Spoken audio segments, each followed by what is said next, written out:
Oke teman-teman, Assalamualaikum warahmatullahi wabarakatuh.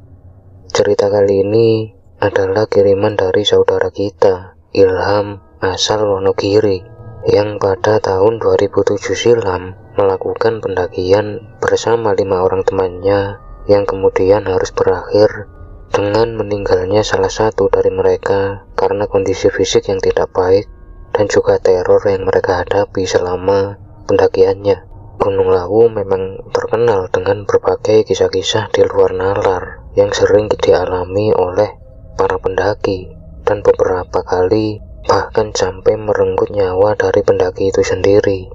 Kita sebut saja kisah dari Andi Sulistiawan, Alfi, dan yang lainnya yang sudah sering kita dengar, tak terkecuali Hayati yang kali ini akan saya ceritakan. Dan sebelum masuk ke cerita, terima kasih buat yang sudah subscribe dan mendukung channel ini. Walau masih sangat banyak kekurangan, dukungan dari kalian sangat berarti untuk kemajuan channel ini untuk lebih baik lagi ke depannya, dan tetap menjadi channel yang autentik tanpa harus mengulang cerita-cerita dari channel lain yang sudah sering kita dengar. Dan gak usah lama-lama, langsung saja kita mulai ceritanya.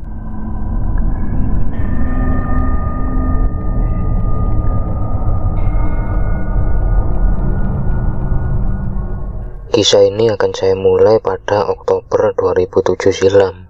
Ilham bersama 5 orang temannya merencanakan untuk melakukan pendakian ketika mereka ke Gunung Lawu. Mereka memang sudah sejak lama sering mendaki bersama, dan di antara mereka semua hanya ada satu wanita yang selalu aktif mengikuti setiap kegiatan-kegiatan pendakian mereka. Kita sebut saja namanya Hayati.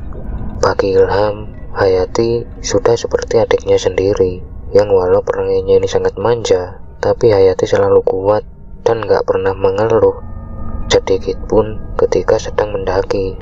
Itulah yang membuat Ilham memberi semacam pengecualian untuk Hayati, karena biasanya Ilham akan menolak mendaki dengan pendaki wanita pemula yang dia rasa belum siap untuk mendaki gunung tujuannya. Bukan karena meremehkan, tapi demi keselamatan mereka sendiri. Dan biasanya Ilham akan mengalihkan tujuan ke gunung yang lebih ringan.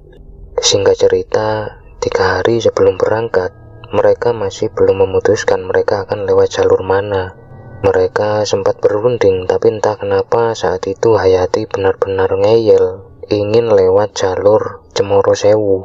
Akhirnya mereka pun menyetujui usul Hayati dan segera mempersiapkan semua yang mereka butuhkan. Hari yang mereka tentukan pun tiba. Mereka berangkat setelah berkumpul dulu di rumah Ilham, langsung menuju ke base camp karena semua persiapan mereka sudah lengkap. Di sepanjang perjalanan, entah kenapa Hayati seringkali bersikap aneh, seperti tiba-tiba senyum dan melambaikan tangan ke arah jalan. Saat ditanya oleh Ilham, Hayati mengaku melihat gadis kecil yang menyapanya di pinggir jalan. Padahal Ilham tahu betul jalanan sangat sepi karena mereka berangkat jam 2 pagi. Setelah mereka sampai di dekat base camp, Hayati tahu-tahu beranjak ke salah satu sudut jalan dan terlihat melempar beberapa lembar uang ke got. Ilham heran karena dia nggak ngerti maksud dari Hayati. Saat dia tanya, Hayati justru mengaku ngasih uang ke pengemis tua karena kasihan, padahal tidak ada siapa-siapa di situ. Ilham akhirnya memutuskan untuk diam karena nggak mau Hayati takut. Mereka langsung mengurusi Maksi dan berencana memulai pendakian nanti malam. Itu pun juga karena permintaan Hayati yang beralasan biar nggak panas. Singkat cerita, mereka pun berangkat tepat sehabis maghrib. Posisi barisan saat itu, 4 orang teman Ilham ada di depan, sementara Ilham bertugas di belakang sebagai sweeper. Hayati ada tepat di depan Ilham. Mereka memulai pendakian dengan saling berbagi cerita biar suasana tidak terlalu sepi. Perjalanan mereka menuju ke pos 1 bisa dibilang lancar-lancar aja karena jalur yang masih landai dan tidak terlalu susah untuk dilewati. Sesampainya mereka di area pos 1, mereka sempat istirahat sejenak sambil minum kopi. Mereka memang tidak terlalu buru-buru untuk mendaki. Sampai tiba-tiba Ilham lagi-lagi melihat gelagat aneh dari Hayati, karena Hayati seperti terpaku melihat ke salah satu sudut shelter yang ada di sana. Ilham pun tanya, "Kamu ngapain?" Tapi Hayati seperti tidak mendengar. Barulah Hayati seperti sadar ketika Ilham menepuk-nepuk bahunya dan tanya lagi, "Kamu itu ngapain?" Saat itu Hayati menjawab, "Oh enggak Ham, itu ada batu, bagus banget bisa nyala." Spontan Ilham menjawab, "Hus, biarin aja, nggak boleh ambil sesuatu di gunung. Udah, ayo lanjut lagi." Mereka pun melanjutkan perjalanan ke arah pos 2. Kali ini jalur sudah mulai memasuki area hutan. Jalan mulai menanjak dan membuat mereka beberapa kali berhenti karena capek. Tapi anehnya Hayati seperti nggak punya rasa capek. Saat istirahat, dia justru keliaran kesana kemari sambil nunggu teman-temannya. Mereka pun sampai di area pos 2 sekitar jam 8 malam. Saat itu mereka memutuskan untuk istirahat agak lama karena perjalanan ke pos 3 dan pos selanjutnya cukup jauh. Mereka berencana buka camp di area pos 5 atau sekalian saja istirahat di dekat warung Boyem kalau memang memungkinkan. Tapi secara tiba-tiba Hayati ambruk dan pingsan. Mereka pun akhirnya panik semua karena nggak menyangka hal itu akan terjadi. Hampir 1 jam mereka mencoba menyadarkan sampai Hayati akhirnya sadar. Saat itu Ilham tanya, "Kamu tuh kenapa? Kalau sakit harusnya kamu ngomong, jangan diem aja." Tapi Hayati seperti kebingungan dan bilang nggak kenapa-kenapa. Dia juga kaget kenapa dia tiba-tiba seperti itu. Saat itu sebenarnya Ilham sudah memutuskan untuk turun saja, tapi Hayati ngeyel nggak mau, bahkan sampai merengek-rengek. Dengan terpaksa Ilham mau untuk melanjutkan pendakian. Saat itulah Hayati mulai cerita. Dia bilang dia tadi merasa lagi jalan dan tiba di semacam perkampungan yang sangat sepi, sampai matanya tertuju ke salah satu rumah yang terbuat dari bambu berwarna hitam.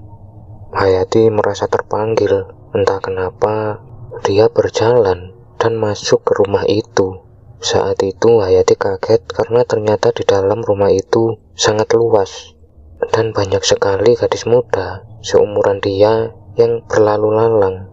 Tapi anehnya mereka seperti saling tidak melihat atau tidak kelihatan satu sama lain. Mereka cuma lari ke sana sini sambil kebingungan.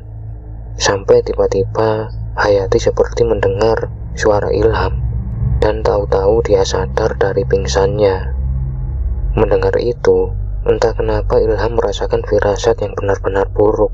Tapi dia nggak tahu kenapa dia ngerasa seperti itu. Singkat cerita, mereka pun lanjut lagi ke arah pos 3. Dan sejak saat itu juga Ilham selalu mengawasi Hayati dengan lebih ketat karena firasatnya. Di sepanjang jalan menuju pos 3, Hayati sering sekali berhenti secara tiba-tiba dan melihat ke berbagai arah. Tapi saat Ilham tanya, Hayati justru merasa kalau dia jalan terus, nggak pernah berhenti. Setelah hampir 2 jam jalan, sampailah mereka di area pos 3. Saat itu mereka memutuskan untuk makan dulu karena sudah lapar. Entah kenapa Hayati sudah kembali normal lagi seperti biasa, bahkan terlihat lebih bersemangat. Sampai ketika mereka mau lanjut jalan, secara tiba-tiba Hayati bilang mau di depan dan langsung jalan tanpa persetujuan dari yang lain. Ilham benar-benar kaget dan heran dengan sikap Hayati. Tapi di sisi lain Ilham mikir, Hayati benar-benar terlihat baik-baik saja.